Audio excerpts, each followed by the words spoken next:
Oi, gente, sejam bem-vindos ao meu canal. Meu nome é Nath, esse é oficialmente meu primeiro vídeo e eu vim criar com vocês uma identidade visual do zero. Acompanhem comigo como eu cheguei nesse resultado. Eu estou apaixonada com essa identidade visual. Eu criei essa identidade a partir de uma marca fictícia, então pedi para o chat poder criar para mim o briefing, a marca, o nome, tudo do zero. E eu não usei o briefing que eu normalmente uso nos meus formulários com os meus clientes mesmo oficiais. Então eu vou olhar uma colinha aqui do que ele criou e falar para vocês entenderem o contexto da marca. Vamos lá. O nome da marca eu não gostei depois do som dela, mas como eu tava querendo mesmo estudar, só para poder uma marca fictícia, não vi problema nenhum no início não. O nome da marca ficou Amora Botanicals, espero que eu tenha falado certo. O segmento é de cosméticos artesanais, então são cosméticos naturais, de autocuidado, são focados para o público-alvo, são mulheres, né? Então é uma marca feminina, e que são mulheres que são interessadas por produtos mais colecionáveis, sabe, luxuosos, que são únicos e que tem aquela embalagem ilustrada, que é a embalagem que realmente se destaca nas prateleiras, sabe? Então, o resumo básico é naturalidade, sofisticação, beleza, o ar feminino. E essa é a vibe que a gente precisa saber, principalmente, para poder dar seguimento à marca. Isso está bem básico, porque, igual eu falei, se fosse uma marca mesmo oficial para um cliente, eu teria que pesquisar muito além disso, para não ter tantas alterações lá na frente. É importante ter reuniões ou então fazer um formulário mais completo para entender mais profundamente mesmo a essência da marca. Mas basicamente do briefing foi isso que o chat fez e vamos para a parte da criação. Depois de analisar o briefing, eu vou diretamente para o Pinterest e começo a fazer um mood board. Então eu pego várias imagens e vou jogando no Figma. Aí eu vou separando um pouquinho, aí não tá 100% organizado, como eu faria normalmente, mas eu deixo assim, separado um bloco para ilustrações, um outro bloco que eu gosto mais das cores, e assim fica muito mais fácil de visualizar e ter mais ideias mesmo e de um direcionamento melhor para poder começar a parte de criação. Aqui do lado esquerdo eu selecionei imagens principalmente pelas cores. O briefing fala sobre uma marca floral, feminina e delicada, então escolhi paletas que reforçam isso. Um detalhe que apareceu em várias dessas referências foram as listras, e eu achei interessante porque elas podem trazer uma identidade visual marcante, então provavelmente eu vou tentar aproveitar esse elemento também. Já do lado direito, eu fiz um bloco mais focado em ilustrações. Primeiro pensei em algo mais colorido e preenchido, com aquela cara de pintura feita à mão mesmo, sabe? Mas também considerei um estilo mais minimalista, como essa ilustração que eu deixei até aqui no topo mesmo do mood board. Então talvez eu até combine os dois estilos em alguns pontos, mas mais pra frente eu vou analisar melhor conforme o processo. Por enquanto eu ainda não trouxe referências para o logotipo em si, então o próximo passo vai ser justamente abrir o Pinterest e pesquisar algumas possibilidades juntos. Eu já tinha programado na minha cabeça algo um pouco mais desenhado, mais feito à mão e ao mesmo tempo manuscrito, então fica um pouco mais delicado, feminino. Aí eu me deparei com esse da Oli, amei essa coisa manuscrita, com traços finos, mas eu também encontrei algo com textura, e eu não tinha pensado nisso, de aquela textura meio de caneta, sabe? E eu achei o traço imperfeito, maravilhoso, porque dá um diferencial sem ser aquela coisa certinha. Porém, antes de seguir direto nesse caminho, eu quis ficar de consciência limpa e fui testar algumas opções de fonte no Figma mesmo. Eu gosto de testar várias outras. Então eu coloquei várias fontes e até gostei de algumas. Uma em especial me chamou a atenção porque ela tem serifa, o que traz aquela sensação de elegância e sofisticação que o briefing pedia, né? Mas o detalhe é que ela também tinha textura, o que dá esse charme mais artesanal mesmo. Então eu decidi experimentar outra abordagem, pegar o segundo nome e escrever à mão. Então, para isso, eu usei um aplicativo chamado Infinity Painter. Ele é gratuito e super prático para quem usa tablet, ainda mais que é da Samsung, né? Então, fica a dica. A princípio, a ideia era só testar um nome manuscrito. E se eu juntar as duas fontes diferentes, uma mais sofisticada e outra mais artesanal. Depois de escrever o nome à mão, eu exportei e levei para o Figma. Lá eu usei o plugin Image Tracer para vetorizar e é rapidinho, super prático. O resultado foi esse: Amora na fonte serifada, elegante e Botanicals no estilo manuscrito, feito à mão. E eu acho assim que essa combinação ela trouxe o equilíbrio que eu estava buscando, sabe, entre o que é sofisticado, elegante e a autenticidade que estava faltando assim. E eu acho que a questão do feito à mão também remete ao artesanal dos produtos. Como boa mineira, eu vou falar. Um trem que ficou assim complicado foi ver como que eu ia diagramar essas duas fontes de uma forma que ficaria legível, mas ao mesmo tempo interessante, sabe? Assim, que realmente tivesse uma ruptura entre os dois. Então eu vou mudar bastante isso aí conforme o processo, vocês vão ver. O que estava me incomodando também era a diferença do T das duas outras letras que são altas, né? Que é o B e o L. E aí acaba que tava atrapalhando a Amora. E aí eu dei uma baixadinha no T, né? E aí deu uma melhorada também. Mas eu vou mudar muito mais. Vocês vão ver conforme o processo mesmo. Inclusive, para ficar com ainda mais personalidade, a gente também fez a Amora. Alterou a fonte original. E aí não corre o risco de mais ninguém ter uma logo parecida com essa quando a gente mexe na tipografia, né? Aí a gente uniu mais as letras e também mexeu um pouco no espaçamento, né? Algumas alturas das letras, enfim, deixou um pouco mais personalizado. Agora vamos fazer a paleta de cores, eu adoro.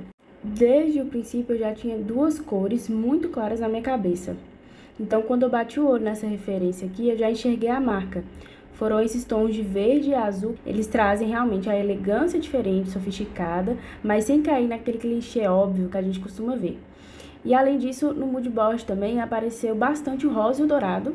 Eles têm um toque mais clássico e tal, eu sei, mas eu acho que cabem super nessa identidade, porque equilibram tanto um ar amigável e delicado, e também essa coisa de ser um clássico, um sofisticado. E a ideia é justamente essa, unir o verde e o azul como base principal, dando a sofisticação, e usar o rosa e o dourado como complementares em alguns detalhes. E isso reforça essa atmosfera feminina, leve e acolhedora que a gente já tinha falado desde o início do briefing. Com a paleta pronta, chegou a hora de brincar um pouco com as cores na prática. Essa é sempre a fase de experimentar bastante, porque nem sempre o que funciona no mood board funciona na aplicação real. Então, comecei a testar a logo em cima das cores, fazendo algumas sobreposições para ver quais combinações realmente se destacavam e quais não funcionavam tão bem. Também foi ajustando os tons e subtons, porque uma paleta só fica funcional quando a gente tem variações que atendem tanto os usos principais quanto os detalhes menores, como texto, ícones e fundos. Inclusive, nesse momento aqui, dá para notar que eu ainda continuei alterando a diagramação da logo, aumentando a amora, mudando um pouco de lugar a segundo nome, até chegar numa forma que fique melhor visualmente, que fique interessante ainda, mas um pouco mais legível. E agora vamos para a parte de ilustrações, que é a parte que já falei inúmeras vezes que eu amo, é realmente a parte que eu mais gosto. Inclusive, a ilustração foi o que me deu o pontapé para poder começar os designs. Então, vamos para essa parte também. E aí, eu lembrei que precisava também fazer a logo horizontal, né? Porque, no caso, só tinha feito a logo na vertical. E isso é importante porque acaba refletindo também na hora da gente fazer embalagens, nas horas das aplicações em geral mesmo. A gente precisa de vários formatos da logo para poder conseguir adaptar melhor. Então, se, por exemplo, a arte que a gente vai fazer, a aplicação, ela for mais horizontal, a logo no vertical não ia ter muito sentido, até na diagramação mesmo. Então, por isso, eu também optei por fazer a logo horizontal, mas isso não é uma regra, tá? Às vezes tem marcas que não vai precisar, às vezes vai precisar de um símbolo, às vezes coloca só o símbolo sozinho, às vezes coloca o símbolo com a logo. Isso vai de marca a marca, mas como aqui também é uma marca fictícia, eu fiz só mesmo vertical e horizontal. E eu acho que também não ia precisar de um símbolo, porque eu queria mesmo foco tanto na logo mesmo, na tipografia, e também nas ilustrações que eu ia fazer para compor, né? Aí eu senti falta também de colocar aquela tagline, né, que seria pode ser tanto um slogan, como também o segmento mesmo da marca. Aí, no caso, eu coloquei perfumaria, porque eu não consegui pensar em outra coisa. Então, eu mesma coloquei perfumaria. Aí, aquela coisa de ficar testando mesmo a diagramação da logo e ver uma coisa que encaixe melhor e fique legível e que faça realmente sentido para a marca especificamente. Então, eu sei que eu já falei isso outras vezes aqui no vídeo, mas realmente a parte que eu mais gosto é de ilustração, e foi por causa dela que eu comecei a gostar de design. Então, a gente vai para essa parte. Primeiro, eu tô analisando aqui no Behance, na verdade, mais referência mesmo de ilustrações, porque eu tava com dificuldade de visualizar realmente como seria o estilo da ilustração que eu ia fazer e como que seria também a diagramação, quais produtos, mockups que eu ia focar. E aí eu separei algumas referências e vou começar a fazer a ilustração. Eu acabei não gravando, mas eu também pedi para o chat me dar ideias de itens para poder ilustrar. E aí ele falou de figo, ele falou sobre hibisco e vários outros flores, frutas. E aí eu pensei também num animalzinho, sabe, para ficar mais natureba ainda. E aí eu coloquei pássaro. Aí tem maracujá, romã, várias outras frutas e flores, mas tem algumas coisas que eu incluí por causa do místico que tem no briefing. Eu incluí uma lua, estrela e um sol. Só que eu achei mais pra frente que ia ficar complicado incluir isso também, então eu descartei a ideia. Vocês vão ver que eu vou mostrar o processo todo aí de desenho, mas na hora de colorir eu acabei deixando de lado e ficando com alguns itens só. Aí, nessa referência aqui, que é a que eu mais gostei, assim, que eu coloquei no topo do moodboard, eu gostei muito desse tipo de desenho, assim, com algum local, alguma coisa assim, meio arquitetônico, mas ainda assim que tivesse traços minimalistas, né? Mas que fosse ainda com essa estrutura que eu tava fazendo antes, meio de pintura, feito à mão e tal. Aí eu pensei na estufa, né, que tem a ver com a questão de ser floral, de continuar com remetendo à natureza, então pensei na estufa. Aí como funciona meu processo de ilustração? Nesse caso específico, eu não fiz vetores, eu fiz realmente ilustração em pixel, né, em PNG, e eu peguei os rascunhos, fiz primeiro os rascunhos de todos os elementos que eu queria trabalhar, e depois eu fui colorindo e pintando. Nesse caso, eu usei o pincel pintura mesmo, desse aplicativo Infinity Painter, e aí eu queria que deixasse esses traços, que deixasse as imperfeições, pra ficar mais na cara ainda de pintura, de feita à mão, sabe? Gente, eu sempre me perguntava muito essa questão da ilustração, se eu fazia ela em vetor, se eu fazia ela PNG normal, como seria o processo e tudo. O que eu entendo hoje em dia? O vetor, ele é muito melhor de ser trabalhado em questão de um design gráfico, como composição de marca, porque mais pra frente, essas ilustrações, elas vão ficar meio que pra sempre, né? O intuito é esse, quando você faz uma identidade visual. Óbvio que ela pode ter algumas alterações, um rebranding, mas o normal é você ficar com aquela logo, com aquela composição ali de elementos e tudo. E aí que o vetor, ele é mais prático para a pessoa conseguir trocar as cores, por exemplo. Mas a grande questão também é a qualidade da imagem, porque o vetor, por mais que você aumente daí um máximo de zoom, ele vai continuar com a mesma qualidade. Não vai ter aqueles pixels que tem imagens em PNG, por exemplo. Mas o que acontece? Se você fizer em 300 dpi, por exemplo, você fizer a ilustração, igual no caso aqui, eu coloquei 300 dpi e coloquei bem grande a imagem, tipo 3000 por 3000 pixels. Então, você consegue também, quando crescer aquelas imagens, que ela continue em qualidade. Mas, o que eu, então, aconselho?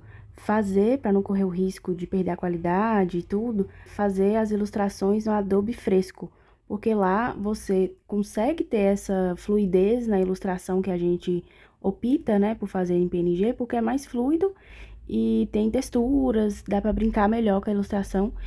Aí o Adobe Fresco você também consegue ter esse resultado.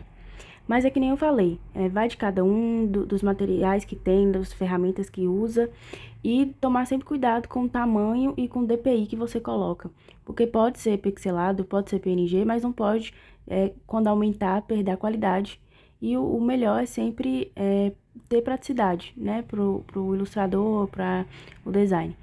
A questão do vetor, igual eu falei, é porque é mais seguro, quando você faz uma identidade visual, mexer com vetor.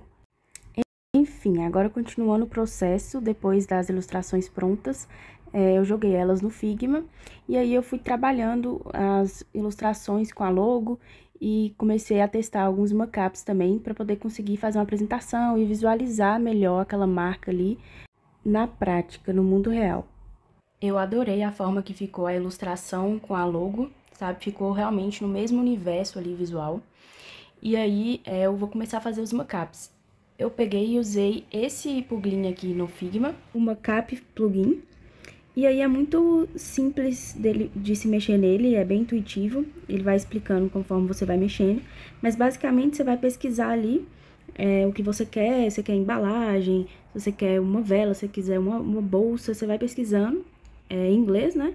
Escolhe a que você mais gostou e depois você vai selecionar um frame ou um grupo que você tem que fazer previamente, então, um design.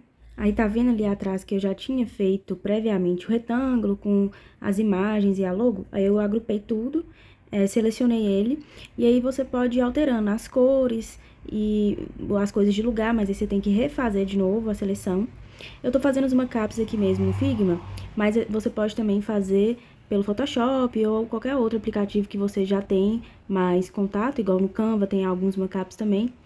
Então, eu vou deixar um pouquinho do processo aí do mockup, como que eu fiz a distribuição dos elementos, como que eu pensei, quais foram os mockups que eu escolhi. Nesse momento aí, eu já estava pensando em fazer um em formato de embalagem cosmético, né? E aí, eu peguei algumas fotos de referência e já montei. O tamanho deu errado, aí eu tô alterando um pouquinho e é isso, gente. É muito teste, é muita tentativa e erro mesmo, até você conseguir. Eu até gostei muito do resultado, como é que ficou. Eu acho que no processo não deu pra ver eu fazendo a bolsa também. E depois eu decidi fazer essas latinhas. Foi quando eu lembrei das listras que eu tinha falado antes, né? Como estampa. E eu usei o próprio pincel também do Figma pra poder fazer texturizado. Eu acho que ficou muito fofo e ao mesmo tempo delicado, elegante, como a gente queria também desde o início do briefing. Ai, gente, eu adorei essa segunda latinha também, que aí eu coloquei as romãs, ou os romãs, não sei, repetidos na tampa e ficou super fofo.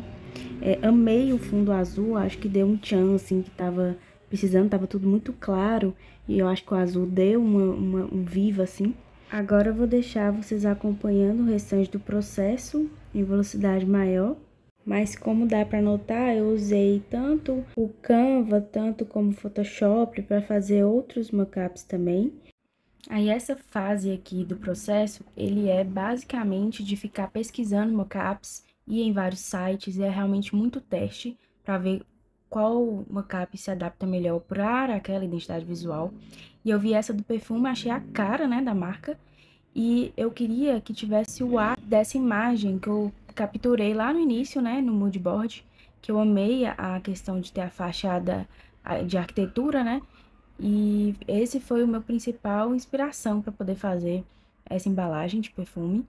Eu queria ela mais fresh mesmo, então verde e azul fica um pouco mais natureza. Aí esse momento aqui ressalta o que eu falei com vocês antes, de que a ilustração, quando ela é em pixels, né, ela nem sempre vai estar na cor que você quer e não é fácil de alterar. Então aí eu tive que realmente fazer o Ctrl U no Photoshop, né, que mexe na matriz da imagem. E aí você vai brincando, eu coloquei o pássaro, aí tem esse outro mockup aí de embalagens mais arredondadas, que me lembra a embalagem de perfume, aqueles bem chicosos. E aí eu fiz uma coisa listrada com as ilustrações junto. Na hora de apresentar para o cliente, essa parte é muito importante porque você mostra as várias variações que existem mesmo na criação da identidade. Então, aquela listra que você pensou para um caso X, ela vale para outros momentos também. E isso abre um universo muito mais amplo para a mente do cliente e ele visualiza, na realidade, muito mais fácil aquela marca. Agora fiquem com o resultado final. Espero que vocês tenham gostado do vídeo. Se inscrevam no canal, pois o intuito é realmente mostrar mais o background de um design e todo o processo criativo. Espero vocês até a próxima!